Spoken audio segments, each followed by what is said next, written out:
Hi everybody, this is Red Hill Eagle. Welcome back to TEW2020. This is the AWA Revive series, episode 2. This is the real show. This is where we will book our comeback show and play it out and see what happens. So let's have a look then. They've given us the auto booked venue of St. Louis Arena. Now I'm not sure about that one. Let's first of all get our broadcasters. I only say I'm not sure because I don't know. Without looking really. Backstage incidents, what we got? Oh, we've got loads. Rick Rude and Grizzly Smith. Rick Rude was antagonising Grizzly Smith. Stern warning for the moment. Negative impact. Chavo Guerrero got into a heated argument with a fan outside. This is going to be a tough save, isn't it? Stern warning. Negative impact. Okay. Tom Pritchard and James Mitchell. Tom Pritchard almost got into a fight. Oh, stern warning. Nothing noteworthy. Kevin Von Erich and Bob Backlund. Oh, for goodness sake, Kevin Von Erich was being a jerk backstage. I did not expect this. What a great start to the save, huh? And John Finnegan, Ricky Steamboat. Okay, wrestlers caught. Wow, okay. This might be a tougher save than I thought. I've already gone ahead and pre-booked a few things. I'll take you through them because this is a behind-the-scenes series. First of all, absent workers. Okay, that's fine. Yeah, I've pre-booked a couple of things. I've pre-booked a couple of angles and I've pre-booked our matches. Just because I wanted to sort of be prepared for the first episode. But I will take you through what we're doing. The venue then, 21,000 fans expected. And they've given us this St. Louis Arena. 18,000. That's probably all we're going to get then, isn't it? It's probably the 20,000. It's not actually a venue, it's a location, but I mean I can live with that. 25,000 for Lincoln, 25,000 for North Dakota. They're all locations, they're not venues. It's probably just why it's... Oh, mind you. Oh yeah, St. Louis Arena, so it has given us the actual... I mean I'm torn between maximising our revenue. I mean, what was this one? This one was 20,000, I'm a 40,000 estimated. Let's go with the St. Louis Arena then. Let's do it. Select that venue. Yeah, so what I'm doing, first of all, I'm gonna just do the first angle. I've worked this out, so I've got the right times.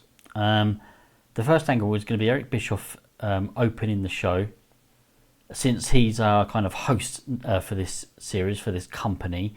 So we'll add that to the booking sheet. It literally just opens the show and he announces a world title tournament. Then he's interrupted by Nick Bockwinkel. And Nick Bockwinkel interrupts and he says King Kong Bundy. He announces his client King Kong Bundy. He's handed the world title. Basically what happens is...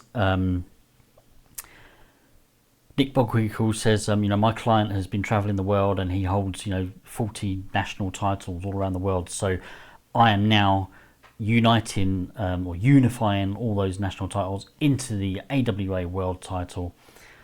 King Kong Bundy is our champion. So he will be given the title. I know that sounds a little bit, but there's a reason behind it. Because the next segment is wrestlers come in and complain. So, I mean, we've only put in Koko Beware, Kevin Von Erich and Bob Backlund. I mean, maybe realistically think about it. Other wrestlers might come in and complain, why should he be given the belt, blah, blah, blah. There should be a tournament. There should be, Nick Bockwinkel is our co-owner of the AWA, kayfabe. There are other co-owners that we may or we may not see on screen. I haven't decided yet. I may create them. I may put in some characters later on, who knows. So Nick Bockwinkel kind of has that right. Eric Bischoff, although he's the owner, we are the user character and he's the owner, kayfabe, Nick Bockwinkel is the co-owner. So Eric Bischoff is just a host, a personality backstage. So then, they decided to have a gauntlet match, but before that we'll have our first match, Al Snow and Danny Davis. Now this is a contract match. The winner will receive a contract for the AWA, but they're going to draw. It's going to be a draw, it's going to be a time limit draw, and they have to have a rematch. Let's book that segment. Then we'll have the, how about Scott Hall, Tito Santana. Yeah, Scott Hall, Tito Santana. So we put that one in. And I've got Santana going over on this one. Then we'll have this Big John Studd, Rick Martel. And put that one in. And then I'm torn between having the Gauntlet match as our main event or this $10,000 challenge match as our main event. Now, this one, the Rick Rude Steamboat match, is probably going to get a much higher rating. Probably should be our main event, but then this is a Gauntlet match for the title. So I think I'm going to go with the storytelling aspect and have that one as our main event. So this $10,000 challenge, put that in first, then the Gauntlet match. Road Agent cannot be a competitor. Let's put Grizzly Smith down. Bob Backlund's unhappy. Okay. Keep him strong. I mean, he probably is the most popular in the match. I deliberately didn't have people like Rick Rude in it. I've gone over. I've gone over by quite a way. I didn't work that out very well. Oh, I've gone over because of these angles.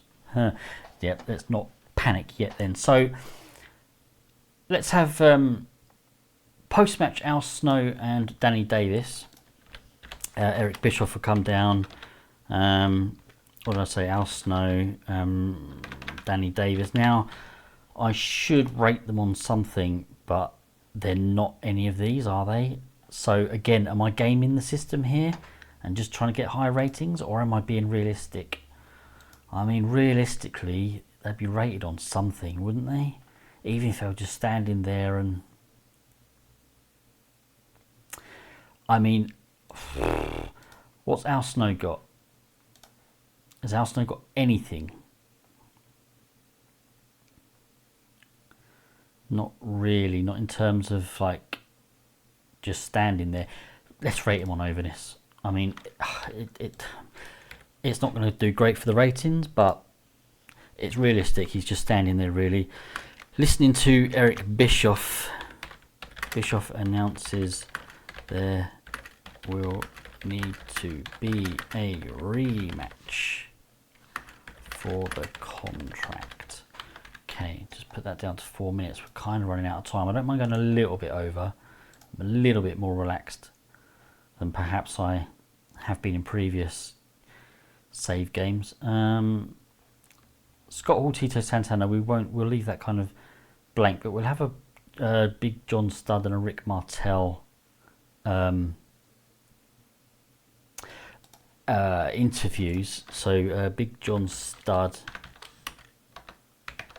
and Rick Martel. I've got John Tollis as our interviewer, so he will interview them. John Tollis interviews Big John Studd and Rick Martel pre-match. And I'm not putting too much in at the moment. It's our first show. Let's get some storylines underway. Then we can start worrying about what they're saying, how they're saying it, and bring some stories together. So we'll do that. I think pre-match. Let's have Nick Bockwinkel and let's have King Kong Bundy rate him on menace, because he is menacing, and realistically he would just be standing there looking menacing. Bockwinkel announces King Kong. Actually, let's just put Bundy. Let's save some room just in case. Announces Bundy will enter match last as he holds the belt, albeit kind of, you know, shouldn't really have just won the belt like that. Oh, I'm putting that there, aren't I? So we do have, of course, I put that into the main event, didn't I? So the $10,000 challenge. Yeah, let's have an interview between Rick Rude and Ricky Steamboat. Rick Rude and Ricky Steamboat. I get the impression this one will be more of entertaining rather than just kind of on the microphone as well. So I will put them on that. Yeah, I think they should be interviewed again as well, really. I wasn't going to. I mean, I'm torn between whether actually scripting these or not. I don't know. Tolos interviews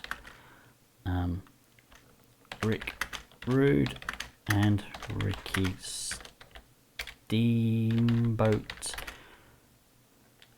pre $10,000 match.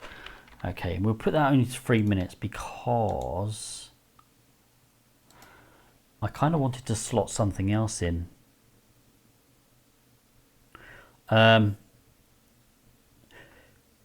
Because I've got a news anchor. I mean, okay, we don't have to use him for the event. No, okay, don't worry about that. But what I will do is post-match King Kong Bundy. It's just going to be looking menacing, holding the belt. Post-match, Bundy holds the belt aloft. Now, I don't know if I mentioned it actually. Let's put it down to minor. Now, I don't think I mentioned it, but in this Gauntlet match, I do have. That's wrong. That's wrong. Yeah, Bob Backlund should interfere against. Nope, it should be the other way round. The interference should be. Where are we? Where's the outside interference? Bob Backlund. Yeah, Bam Bam Bigelow interferes on Bob Backlund, which forces Bundy to get the win over Backlund as the last elimination. I have written down the eliminations. I mean, I haven't put in anything flash. We've got Stan Lane beats Kevin Von Erich, then Stan Lane over Steve Dole, then Coco Beware enters and eliminates Steve Lane, then Coco Beware eliminates John Nord, then Ken Shamrock comes in and Coco Beware eliminates him, then Bam Bam Bigelow eliminates Coco Beware, then Backlund eliminates Bam Bam Bigelow. Bam Bam Bigelow's annoyed, he stays at ringside. Backlund eliminates Paul Orndorff, and then finally Bundy enters and he eliminates Backlund, but through the help of Bigelow, who was still annoyed with Backlund. One of our first stories is Backlund against Bigelow. I was kind of hoping to do this in a much better kind of flashy graphic sort of thing, but you know, A, I don't have the time, and B, well, it's a behind the scenes series. If I was doing it results only, I might have done something a bit more flash. But there we go.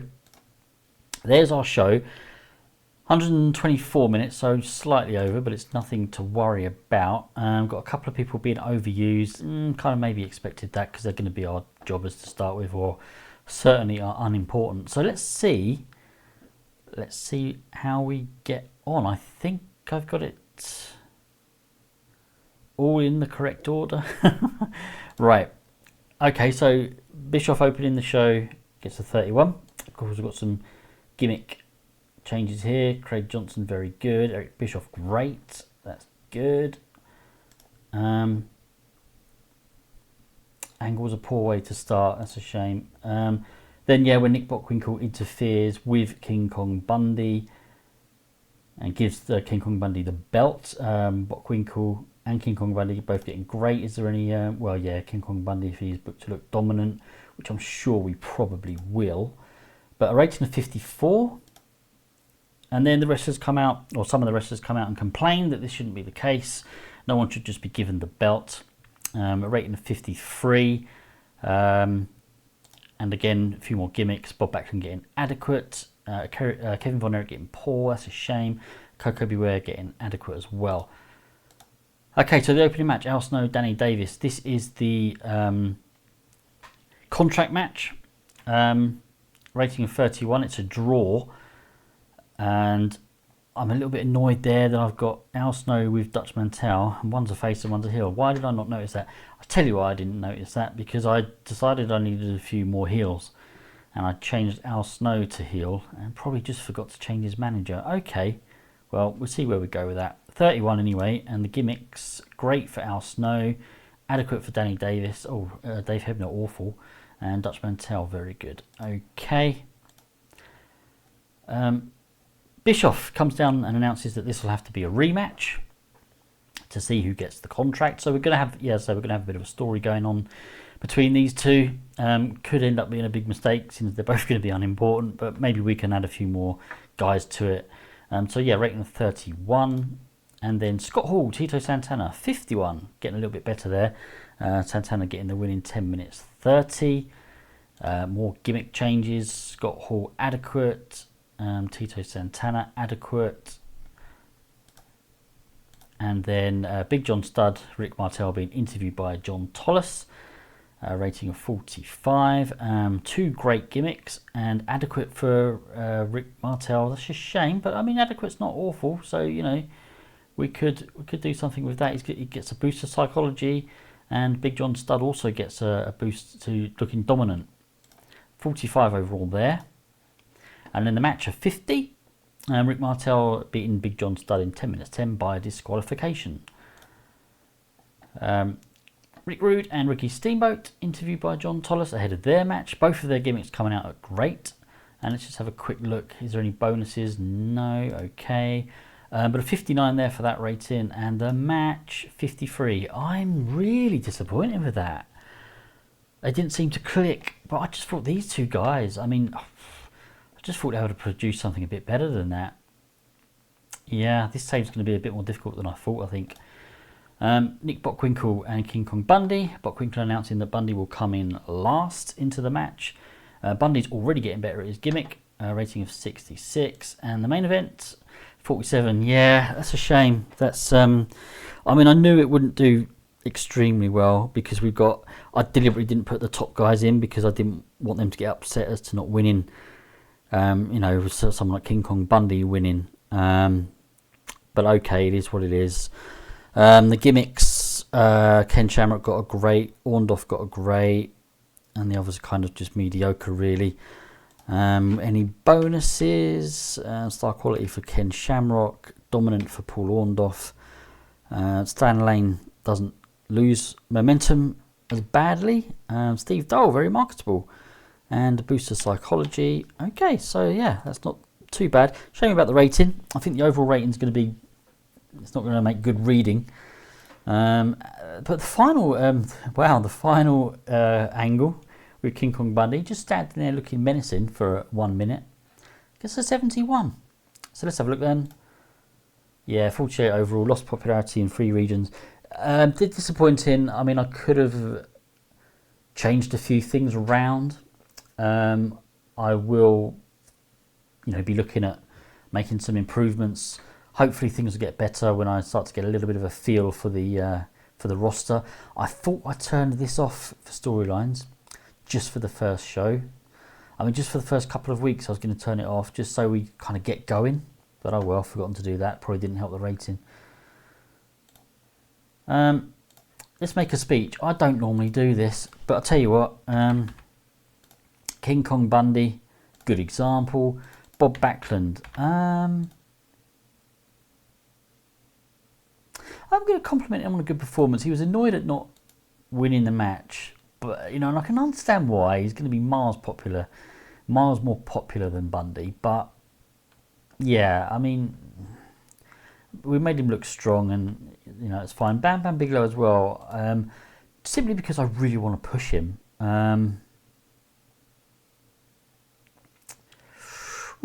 I don't usually do speeches. Give him a hug. Make speech. Please, Backlund, please, and Bigelow's, please. Okay, let's have a look at our emails. Greg Garnier, opinion, Big John Studd can't sell anything. He also couldn't last very long in the ring. Bundy needs to learn how to sell. He's not going to be our champion for long. I mean, this is kind of like a big menacing guy to come in as the heel, and yeah, someone will come in and beat him. The Comeback Show was shown 0.13 TV rating. Gala Vision are unhappy with the rating. Okay, yeah, I think this save is going to be a little bit more difficult than I first anticipated. I'm going to skip ahead for 2 days just to get into February, and we'll have a look at our financial situation. Right, so Monday, week 1, February 91. When did Richard gone from LMLW, whatever that is? Okay, let's have a look then. We made 143,667, which isn't going to blow everyone's mind. We've got a lot of work to do to get out of that. we're going to have to see, I think. So let's have a quick look though. Ticket sales was good. Sponsors was good. I mean, that should just keep going up, really. I know we've got to be a bit careful with the ratings. You know, we don't want to lose too much popularity, but okay, well, that is what it is. Let's just have a quick look at our roster, because now people have been put into the different categories. I mean, we don't have any major stars yet, which is possibly going to hurt us. But then by the same token, I don't want to be spending too much money yet either. Yeah, so I've got to kind of judge how this is going to go. Let me have a quick look at our broadcasting. What are Gala Vision? They're expecting 53. I should get that, shouldn't I? Do you know what? Just to be safe, I'm going to adjust the time slot. Just to be safe. I mean, I know I should beat this, but I don't want to lose a TV deal this early. I mean, what else could we... 43, an afternoon slot? Let's go graveyard. Let's go graveyard. Yeah, I mean, it means our viewership will go down a bit, but by the same token, at least we're not going to lose our deal already. And if we find that we are starting to get, you know, much bigger ratings, then great. So also, now that we're in February, I know this episode's already probably gone on for more than 20 minutes, but I want to get our weekly TV deal up and running. So I mean, we're going to be looking for, I mean, Gala Vision, hang on, I just want to have another quick look at Gala Vision, because Gala Vision's commercial, which is what we want. I mean, it's going to kind of make sense to get them on board with us for TV as well. I mean, there's a lot of companies here that will negotiate with us, so possibly let's have a look. I mean, is there anyone who's medium that might talk to us? I mean, by the looks of it so far, no. I mean, there's owned by Turner. Yeah, there's no one with medium viewership who's gonna. All right, it's gonna be Gala Vision then. So new deal for All Star Wrestling. Yeah, they're not going to give us a 1-year deal. I'm only going to go for 6 months anyway. I think as well, let's stick with Graveyard. Oh, we're going to be going head to head with 6 other companies. Wrestling Challenge. Wow. Head to head with 6 other companies. I mean, most of those we should beat, but we're going up against WWF as well. All right, I'm gonna go for it. 6 months, 30% commercial revenue to us. Yeah. Okay, so the days that this airs is tomorrow, so it's going to be Tuesday nights. Okay. Got no more events. What I'll do in the next episode, as well as obviously having our first TV show, we'll have a look at adding some more events. I've already got some names. These were already in the database. I probably will not use any of these ever, but I'm keeping them there just in case there's one I think, oh, actually that might work right about now. But anyway, we'll see. So yeah, I hope you've enjoyed this one, guys. Please like and subscribe. Please leave comments. I don't get many. You know, people generally don't want to talk to me, but you know, just type something, it'd be nice. And I'll see you all again soon, guys. Take care, everybody. Goodbye.